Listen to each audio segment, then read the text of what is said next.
เป็นปัญหาใหญ่เล็กกับปัญหาโลกแตกของไม่ยิ่งเข้าไปแล้วในตอนนี้เนาะแต่ได้หลายทานอาจจะมีปัญหาแตกต่างกันไปเซนบางทานอาจจะมี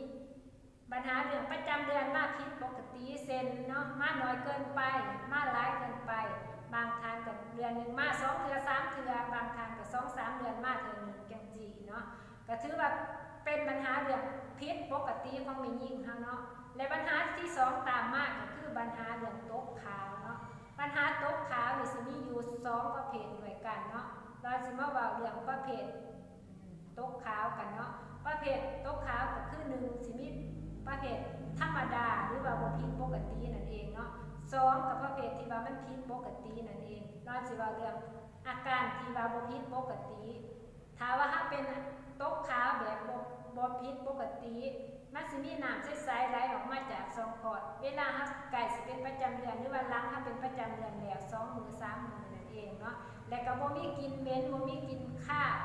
และบ่มีอาการคันบ่มีอาการแสบคัดช่องคลอดเนาะแต่ถ้าสาวๆท่านใดมีอาการตกกาขาวแบบผิดปกติ1มันสิมีอาการคันเนาะ2จะมีอาการแสบคัดช่องคลอดหรือ3จะมีอาการเหม็นเนาะเหม็นคล้ายๆคือปลาเน่าคือข้าวปลาหรือคล้ายๆคือสมพักนั่นเองเนาะแต่ทานไหนเนาะที่ว่าเป็นชนิดที่ว่าผิดปกติอยู่เนาะนอนแนะนำให้กิน2ตัวนี้เลยเนาะน้ำดำพะยุงกับฟานาเซียเนาะตัวนี้ที่รอนกินประจำอยู่ที่มันช่วย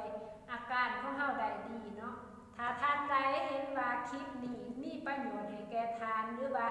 เพื่อนๆของทานแชร์คลิปนี้ออกไปเลยเนาะและสำหรับทานใดที่ว่ายังของข้าใจอยากปรึกษาปัญหาเมยิ่งก็สามารถอินบ็อกซ์สอบถามมาได้เนาะสบายดี